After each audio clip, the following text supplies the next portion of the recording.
So, Bill, let's. Where do you want to start? There's two stories: the Brittney Griner or the Twitter files. Which do you want to take first? Well, let's go with the Griner story first because there's a lot of unfairness surrounding this story.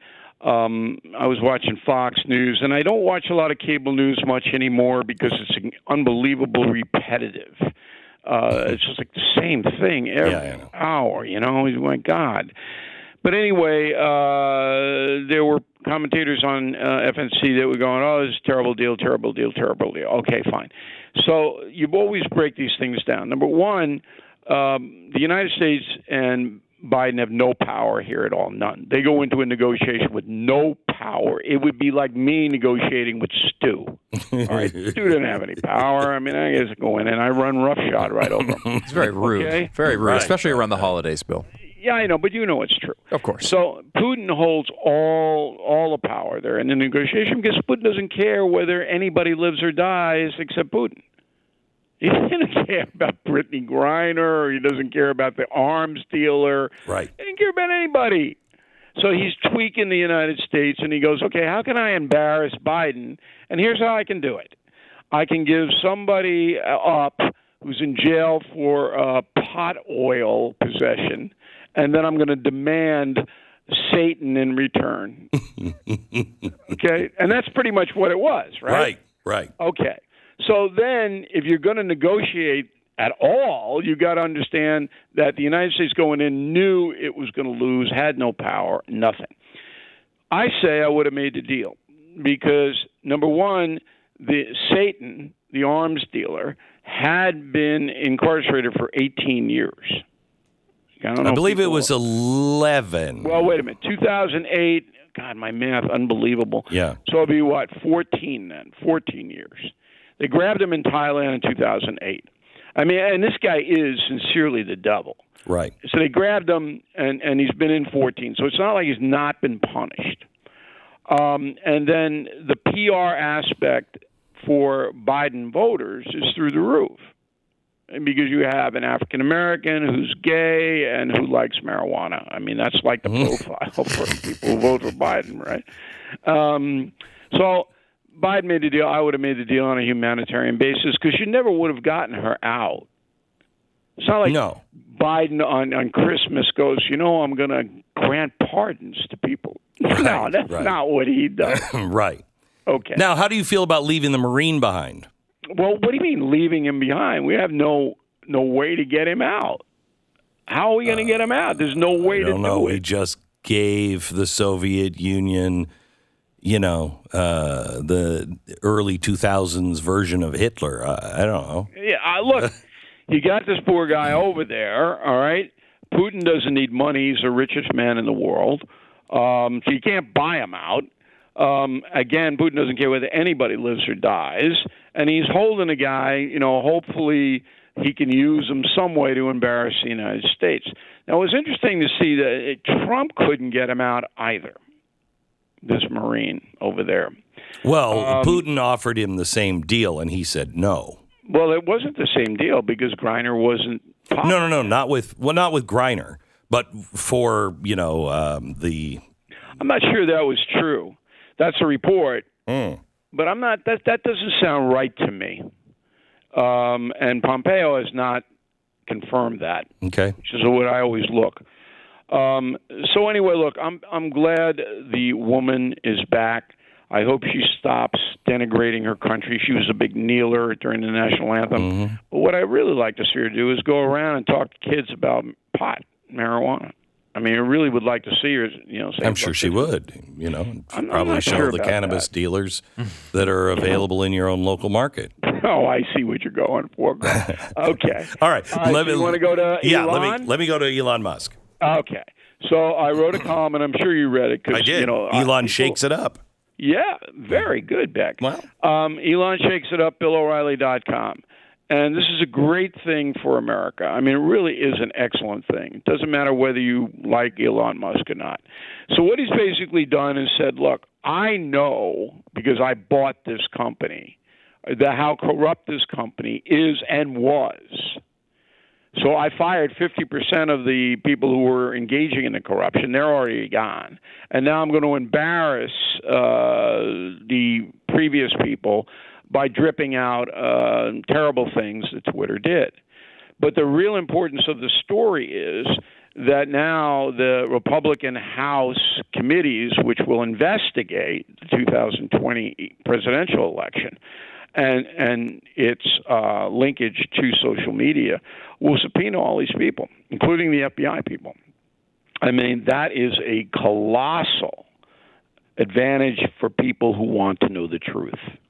Yeah, but do you really think? I mean, see, I have such little faith in justice in America anymore that what is that going to mean? So they sit in front of Congress and they tell the truth or don't tell the truth.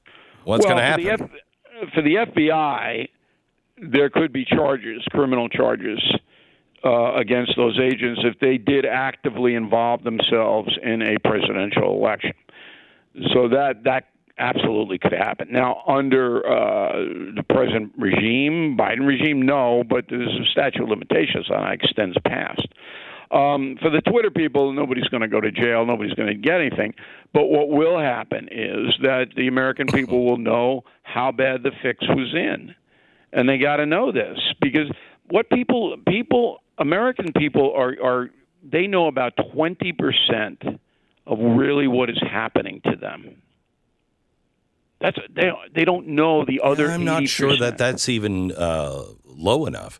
But I agree with you. Yeah, but you know where I'm going. Yeah, I do. So we all walk around in a free society, and we think we know how our government is working and how things evolve, and we don't.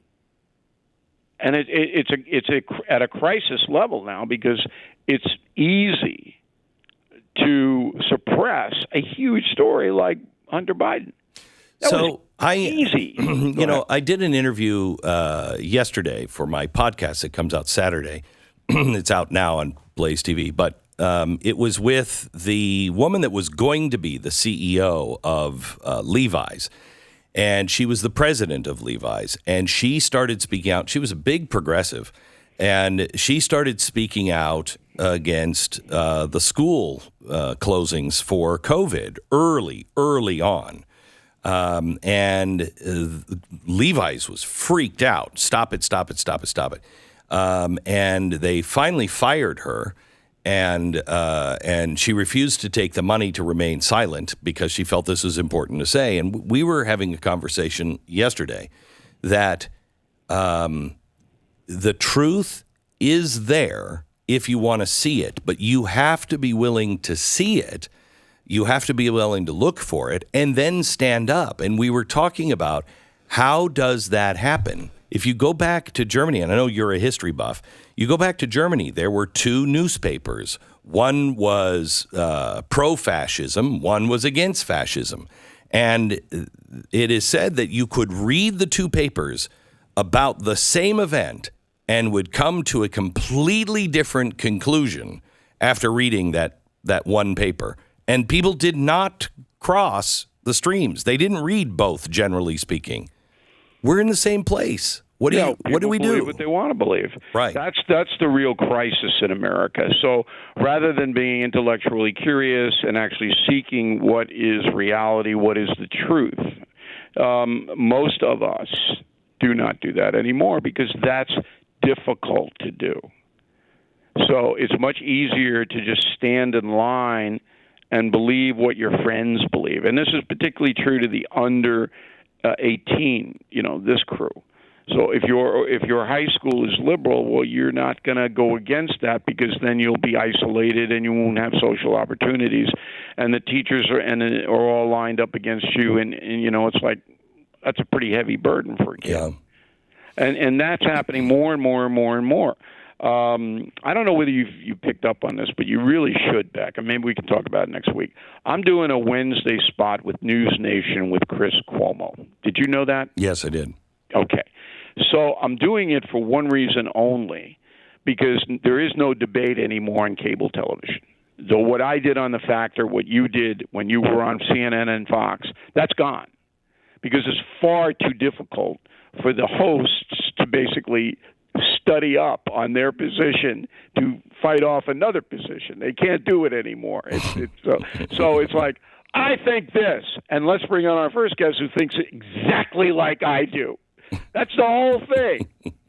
So Cuomo came to me and I said, yeah, I'll do it, but it's going to be debate. I mean, I'm not going to let you stay your left-wing propaganda.